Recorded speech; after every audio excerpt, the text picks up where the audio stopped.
जरा रुकिए, अपनी सांसों को एक पल के लिए महसूस कीजिए। हम सबकी जिंदगी इतनी तेज रफ्तार हो गई है कि सांस लेने की भी फुर्सत नहीं रहती। सुबह उठते ही मोबाइल की स्क्रीन, नोटिफिकेशन, ईमेल और ऑफिस के काम का दबाव, दिन भर दौड़ भाग, और रात को बिस्तर पर गिरते ही ऐसा लगता है जैसे किसी ने हमारी सारी ऊर्जा निचोड़ ली हो। लेकिन सवाल यह है कि इस भागदौड़ के बीच असली शांति कहाँ है, असली संतोष कहाँ है, और क्या यह संभव है कि हम मंदिर जाएं, बिना पहाड़ों में तपस्या किए, बिना बस चलते फिरते काम करते हुए भगवान का नाम जप कर अपनी जिंदगी को बदल सके। परमहंस योगानंद जी कहते हैं कि यह ना सिर्फ संभव है बल्कि यही असली रहस्य है, जिसे जानकर कोई भी इंसान अपने भीतर छुपी अनंत शक्ति को जगा सकता है। लेकिन रुकिए दोस्तों, आपके लिए इतनी मेहनत की है वीडियो बनाने में, तो बदले में आप एक लाइक और एक प्यारा सा कमेंट जरूर कीजिएगा। साथ ही इस वीडियो को अपने यार, दोस्त, भाई बहन और माता पिता के साथ जरूर शेयर करना, ताकि आपका तो भला हो ही साथ ही उनका भी भला हो, वो भी तरक्की करें। चलिए वीडियो में आगे बढ़ते हैं। कहानी की शुरुआत होती है एक साधारण से युवक रवि से। रवि लाखों करोड़ों युवाओं जैसा ही था। सुबह जल्दी उठना, ऑफिस भागना, ट्रैफिक से जूझना, डेडलाइन पूरी करना, घर आकर परिवार की जिम्मेदारियां निभाना और फिर थक कर सो जाना। बाहर से देखने पर उसकी जिंदगी बिल्कुल सामान्य लगती थी। अच्छे कपड़े, ठीक ठाक नौकरी, दोस्त, परिवार, सब कुछ था। लेकिन भीतर से उसका मन खाली था। एक अनकही बेचैनी, एक ऐसा दर्द जो शब्दों में बयां नहीं किया जा सकता। नींद आती तो भी चैन नहीं मिलता। विचारों का शोर उसकी आत्मा को खा जाता। कभी गुस्सा, कभी चिंता, कभी निराशा। उसे लगता कि क्या मेरी जिंदगी का मतलब सिर्फ यही है? सुबह उठना, काम करना, तनाव झेलना और फिर रात को गिर कर सो जाना। क्या जिंदगी में और कुछ नहीं है? उसके भीतर एक अदृश्य पुकार लगातार गूंज रही थी। एक आवाज कह रही थी, रुक जा, सुन, तेरे भीतर कुछ और है जिसे तू भूल चुका है। लेकिन रवि उस आवाज को समझ नहीं पाता था। उसे लगता कि शायद मंदिर जाकर बड़े बड़े पूजा पाठ करके या घंटों ध्यान लगाकर ही शांति मिल सकती है। लेकिन सच ये था कि उसके पास समय ही नहीं था। ऑफिस का दबाव, मां की उम्मीदें, दोस्तों का साथ, जिम्मेदारियां, इन सब के बीच उसके पास खुद के लिए भी एक पल नहीं था। फिर ईश्वर को याद करने का समय कहां से आता? एक शाम रवि अपने उलझे हुए मन को शांत करने के लिए पार्क में टहलने निकल पड़ा। डूबते सूरज की रोशनी पेड़ों की शाखों से छनकर उसके चेहरे पर पड़ रही थी। ठंडी हवा में एक अजीब सी शांति थी। वो चुपचाप चलता रहा, लेकिन भीतर सवालों का तूफान था। क्या सच में ईश्वर मुझे सुनते हैं? अगर सुनते हैं तो मैं इतना अकेला क्यों महसूस करता हूं? क्या मेरी सारी प्रार्थनाएं हवा में खो जाती हैं? इन्हीं विचारों में डूबा वो एक बेंच पर बैठ गया। तभी एक धीमी लेकिन गहरी आवाज ने उसका ध्यान खींचा। बेटा, शांति पाने के लिए पहाड़ों पर भागने की जरूरत नहीं होती। रवि चौंक कर मुड़ा। उसके सामने एक वृद्ध साधु खड़े थे। उनकी आंखों में ऐसी गहराई थी जैसे अनगिनत महासागर ठहर गए हो। सफेद दाढ़ी, हल्की मुस्कान और चेहरे पर अद्भुत तेज, मानो समय ने उन्हें छूने की हिम्मत ही ना की हो। रवि ने संकोच से पूछा, आपको कैसे पता कि मैं शांति के बारे में सोच रहा था? साधु ने मुस्कुराकर कहा, जब आत्मा पुकारती है तो ब्रह्मांड जवाब देने का रास्ता खुद बना लेता है। रवि की आंखों में सवाल थे, लेकिन मेरे पास तो साधना करने का समय ही नहीं है। मैं मंदिर नहीं जा पाता, लंबा ध्यान नहीं कर पाता, तो ईश्वर तक कैसे पहुंचूं? साधु ने कहा, ईश्वर तक पहुंचने के लिए किसी खास जगह या लंबी प्रक्रिया की जरूरत नहीं। बस उनका नाम याद रखो। चलते फिरते, काम करते, सांस लेते हुए हर पल उनके नाम का जप करो। नाम ही सबसे बड़ा ध्यान है, नाम ही सबसे गहरी साधना है। रवि हैरान था। क्या सच में बिना किसी नियम कायदे के सिर्फ चलते फिरते नाम जपने से आत्मा ईश्वर तक पहुंच सकती है? साधु ने जैसे उसके मन को पढ़ लिया और कहा, नाम जप वो रास्ता है जिसे अपनाकर तुम इस दुनिया के बीच रहते हुए भी ब्रह्मांड की अनंत शांति को महसूस कर सकते हो। इसे आजमा कर देखो। एक बार शुरुआत कर दो, बाकी रास्ता खुद तुम्हें दिखाई देगा। उस रात रवि के मन में साधु की बातें गूंजती रहीं। चलते फिरते नाम जपनाम ही सबसे गहरी साधना है। उसका मन इस रहस्य को समझने के लिए बेचैन हो गया। अगली सुबह उसने तय किया कि वो इसे आजमाएगा। ऑफिस जाते समय उसने मन ही मन भगवान का नाम लेना शुरू किया। उसने कोई बड़ा मंत्र नहीं चुना, बस वही नाम लिया जो बचपन से उसके दिल के सबसे करीब था। राम, बिना आवाज, बिना होठ हिलाए, सिर्फ मन में राम राम राम। शुरुआत में अजीब लगा। कभी ध्यान भटक जाता, कभी ऑफिस के काम खींच लेते, कभी बॉस के मैसेज दिमाग में गूंजने लगते, लेकिन हर बार वो खुद को धीरे धीरे नाम की धुन में लौट आता। दिन भर की भागदौड़ के बीच उसने महसूस किया कि जैसे जैसे नाम की गूंज भीतर चलती रही, उसकी सांसें पहले से गहरी और शांत होने लगी। ऑफिस में काम का दबाव तो था, लेकिन गुस्सा नहीं आ रहा था। कॉल्स की भागदौड़ थी, लेकिन दिल अजीब सी स्थिरता महसूस कर रहा था। शाम को घर लौटते वक्त उसने हैरानी से पाया कि वो थका नहीं है। आमतौर पर घर पहुंचते पहुंचते सिर दर्द और चिड़चिड़ापन उसका स्वागत करते थे, लेकिन आज शरीर में हल्कापन था। रात को बिस्तर पर लेटा तो विचारों का शोर लगभग गायब था। नींद में जाने से पहले उसके भीतर सिर्फ एक ही कंपन गूंज रहा था, राम राम राम, और फिर वो गहरी नींद में डूब गया। इतनी गहरी और सुकून भरी नींद जो उसे बरसों से नसीब नहीं हुई थी। सुबह उसकी आंखें खुली तो चेहरे पर मुस्कान थी। उसने महसूस किया कि कुछ बदल रहा है, कुछ बहुत गहरा, जिसे वो देख तो नहीं सकता लेकिन महसूस कर सकता है।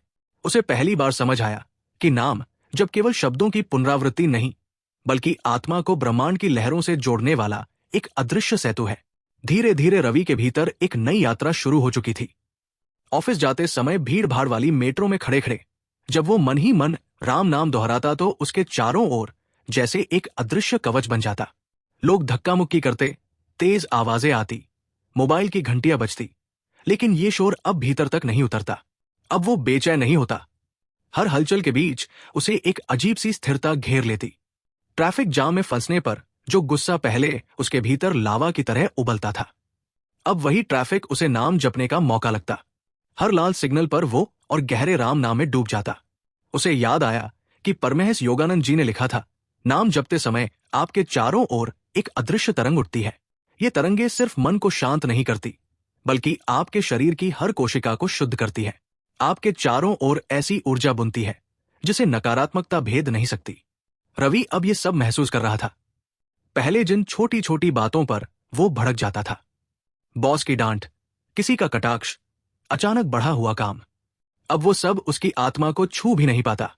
मानो उसके दिल के चारों ओर किसी ने एक नरम लेकिन मजबूत दीवार खड़ी कर दी हो।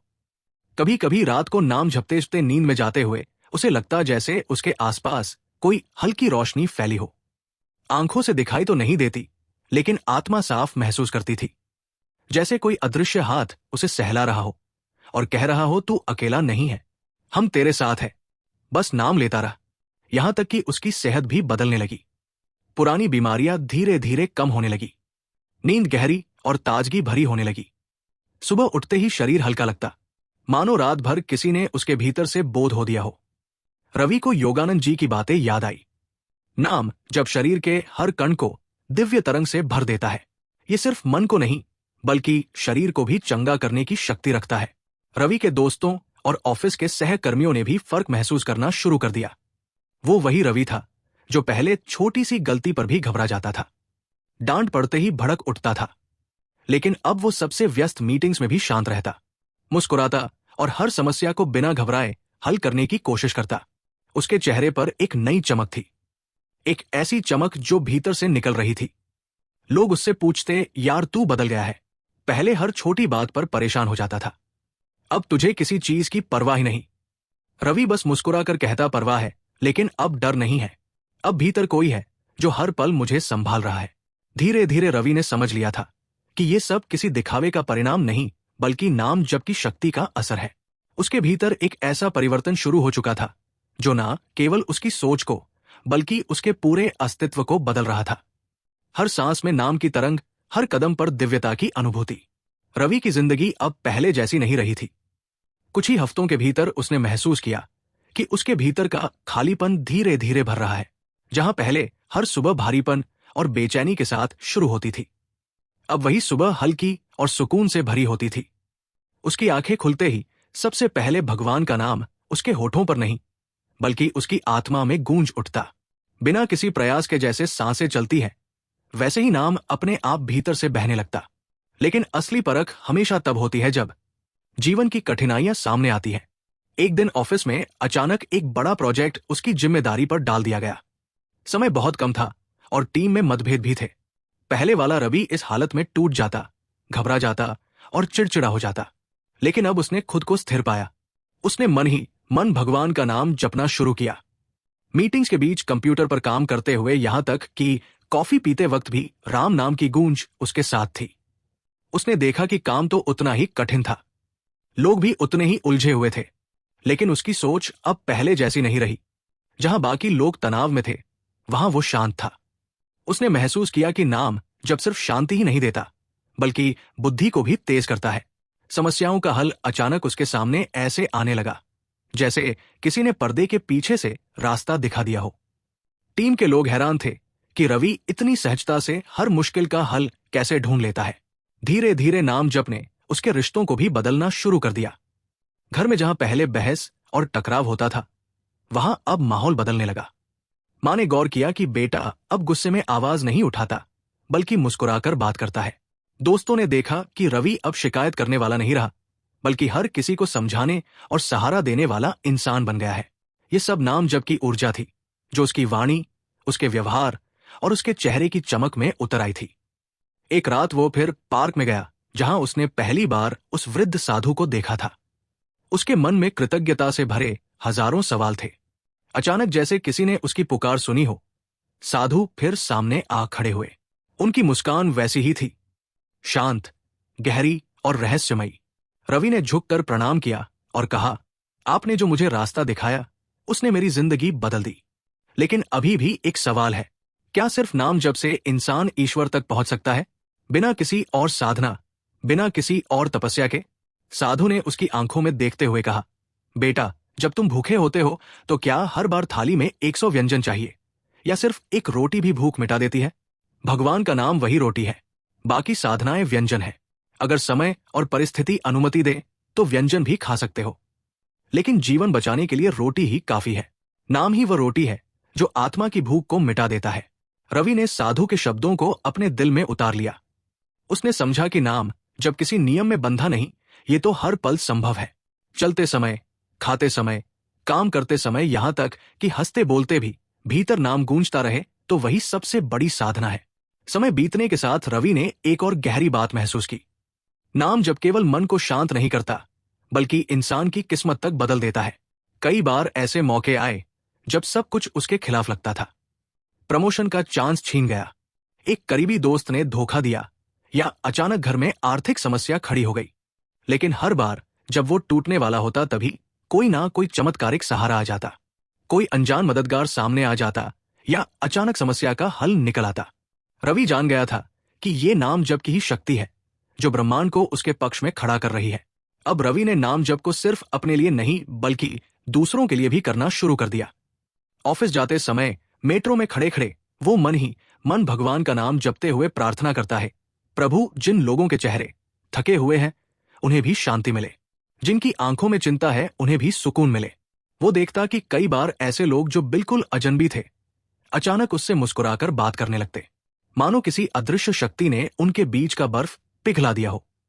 धीरे धीरे रवि समझने लगा कि नाम जब केवल व्यक्तिगत साधना नहीं, बल्कि ये तो पूरे वातावरण को बदलने वाली ऊर्जा है। अगर एक इंसान भी ईमानदारी से नाम जपना शुरू कर दे तो उसके घर का माहौल, उसके रिश्ते, उसका काम और यहां तक कि उसका भाग्य तक बदल सकता है।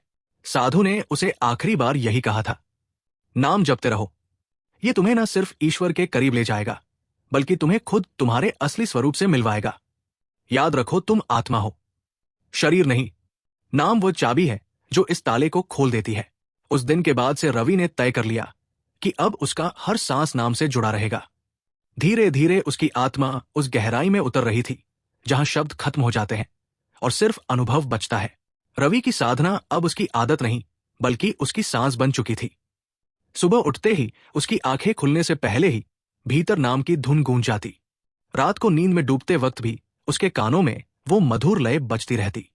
ये अब कोई प्रयास नहीं था, ये तो सहज प्रवाह बन गया था। जिस तरह नदी बिना रुके बहती है, उसी तरह नाम उसके भीतर बह रहा था। लेकिन जीवन हमेशा सीधी राह पर नहीं चलता।